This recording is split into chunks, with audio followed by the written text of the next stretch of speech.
भगवान श्री कृष्ण अपनी विभूतियों के संदर्भ में बताते हुए श्रीमद् भगवद गीता में कहते हैं, बृहत्साम तथा सामना गायत्री छंदसाम हम मासाना मार्गशीर्षोहम ऋतुना कुसुमाकर है। इसका अर्थ है, सामों में बृहत्साम मैं हूँ, छंदों में गायत्री छंद मैं हूँ, मासों में अर्थात महीनों में मार्गशीर्ष मास मैं हूँ, और ऋतुओं में वसंत ऋतु मैं हूँ। सर्व ऋतुओं में बहार लाने वाली ऋतु है वसंत ऋतु। इस काल में उत्साहवर्धक, आह्लाददायक एवं समशीतोष्ण वायु होती है। शिशिर ऋतु में पेड़ों के पत्ते झड़ चुके होते हैं, जबकि वसंत ऋतु के आगमन से पेड़ों में कोंपलें अर्थात नए कोमल पत्ते उग आते हैं। पेड़ पौधे हरे भरे दिखाई देते हैं। सनातन धर्म में चैत्र नवरात्रि के पहले दिन को हिंदू नए साल के रूप में मनाया जाता है। हिंदू नव वर्ष के मौके पर ही पूरे वर्ष का फल और आने वाला साल निर्धारित होता है। चैत्र मास के शुक्ल पक्ष की प्रतिपदा की तिथि 9 अप्रैल 2024 है और दिन मंगलवार है। सृष्टि निर्माण के 1,95,58,85,125 वर्ष पूरे होंगे और कलयुग के आरंभ हुए 5,125 सौर वर्ष पूरे हो जाएंगे।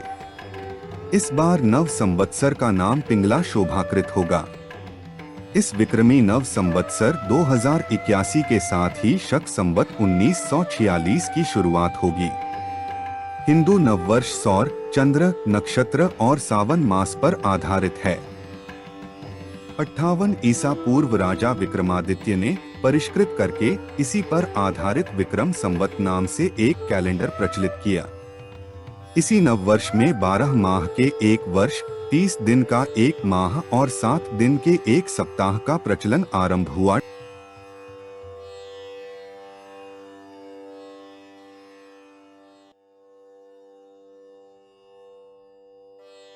प्रतिपदा नववर्ष के दिन सर्वार्थ सिद्धि योग व अमृत सिद्धि योग में नव विक्रम संवत्सर से सौर सृष्टि की सत्ता में परिवर्तन होगा और आकाशीय शासन व्यवस्था राजा मंगल के हाथों में आ जाएगी, जबकि मंत्री के रूप में शनि सृष्टि की देखरेख करेंगे।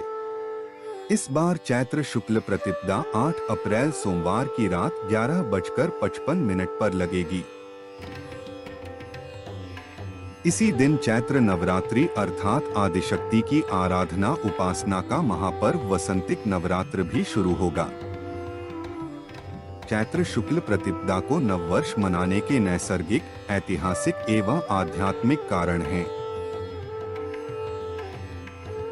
चैत्र मासी जगत ब्रह्मा संसर्च प्रथमेहिनी शुक्ल पक्षे समग्रेतु तदा सूर्योदय सती।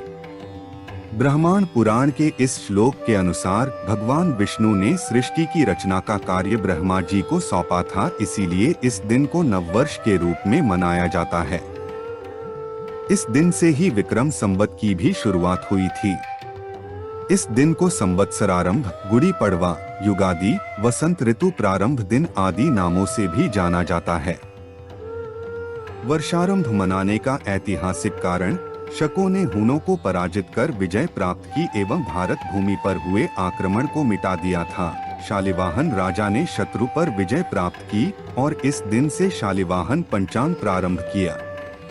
वर्षारंभ मनाने का पौराणिक कारण, इस दिन भगवान श्री राम ने बाली का वध किया था।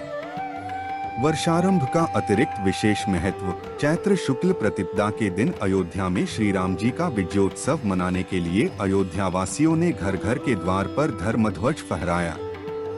इसके प्रतीक स्वरूप भी इस दिन धर्मध्वज फहराया जाता है।